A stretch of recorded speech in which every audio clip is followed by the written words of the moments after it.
আসলতে গহপুৰীয়া ৰাইজে গহপুৰৰ ডেভেলপমেণ্টটো আৰু বিশেষকৈ গ্ৰামাঞ্চলৰ উন্নয়নটোৰ প্ৰতিও লক্ষ্য ৰাখি পঞ্চায়ত নিৰ্বাচনটো যিহেতু গ্ৰামাঞ্চলৰ উন্নয়নৰ কাৰণে হয়, গতিকে গ্ৰামাঞ্চলৰ সমস্যাবিলাক সমাধান কৰিবৰ কাৰণে পঞ্চায়ত পৰ্যায়ত যি আমাৰ 3 টায়াৰ পঞ্চায়ত আছে, আমাৰ গাঁও পঞ্চায়ত, আঞ্চলিক পঞ্চায়ত আৰু আমাৰ জিলা পৰিষদ, এই 3 টায়াৰ পঞ্চায়তৰ জৰিয়তে যিমানখিনি ডেভেলপমেণ্ট কাম কৰিব লাগে সেইটো গহপুৰত অলপ হ'লেও দেখা পাইছে।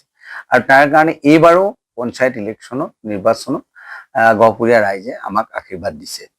আৰু বিশেষভাৱে এইবাৰ পঞ্চায়ত নিৰ্বাচনটো অলপ পৃথকভাৱে হৈছে। আগতে পঞ্চায়ত নিৰ্বাচন গাঁও পঞ্চায়তৰ পৰা ধৰি জিলা পৰিষদলৈকে AP আঞ্চলিক পঞ্চায়ত তিনিওটাতে পাৰ্টিৰ চিম্বল থকা হয়, কিন্তু পঞ্চায়ত আইনখন নতুনকৈ অনাৰ কাৰণে এতিয়া আমাৰ গাঁও পঞ্চায়ত লেভেলত আমি নিৰ্দলীয় হিচাপে সকলো প্ৰাৰ্থী থিয় কৰাইছে। আপোনালোকে নিৰ্বাচনবিলাকত দেখা পাইছে যে আমি বিভিন্ন সময়ত আমাৰ এনেকুৱা হৈছিল যে আমাৰ হেভিৱেট বুলি কয় আপোনালোকে যিটো শব্দ হেভিৱেট বা জ্যেষ্ঠ নেতা কোনো এইবাৰ আমাৰ পৰাজিত হৈছে। আৰু ৰাইজে এইবাৰ খুব সুন্দৰভাৱে এইটো পৰ্যবেক্ষণ কৰিছে।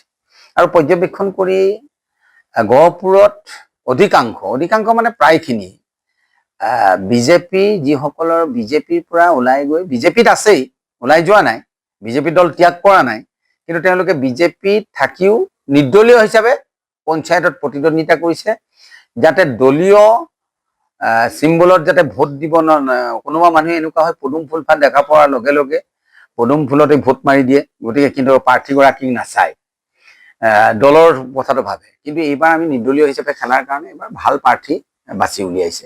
তাৰ কাৰণে মই গহপুৰীয়া ৰাইজক বিশেষভাৱে ধন্যবাদ জনাইছোঁ। আৰু আমাৰ বিজেপিৰ পৰা যিসকলে নিৰ্দলীয় হিচাপে খেলিছিলেগৈ গৈ তেওঁলোকে বেছি পোৱাৰ কাৰণে মই গহপুৰ ৰাইজক পুনৰ অভিনন্দন জনাইছোঁ। আৰু লগতে আমাৰ 4খন জিলা পৰিষদ আৰু এই 4খন জিলা পৰিষদত আমি খুব ভাল ব্যৱধানত আমি জয়লাভ কৰিছোঁ।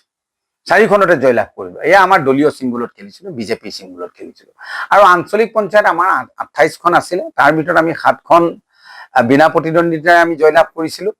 গহপুৰ সমষ্টিত আচলতে ভাৰতীয় জনতা পাৰ্টি বিজয় ধ্বজা, মিত্ৰজোঁটৰ বিজয় ধ্বজা থাকিব। আৰু এই বিজয় ধ্বজাত কংগ্ৰেছ দল এতিয়া গহপুৰত অপ্ৰাসংগিক হৈ গৈছে। এতিয়া কোনোবা জিকিছে, নিৰ্দলীয় জিকিছে, কিন্তু কংগ্ৰেছ জিকিব পৰা নাই।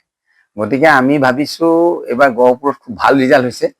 গহপুৰৰ এই ৰিজাল্টে অনাগত দিনত গহপুৰৰ কাৰণে ভাল এক পদক্ষেপ দেখুৱাব।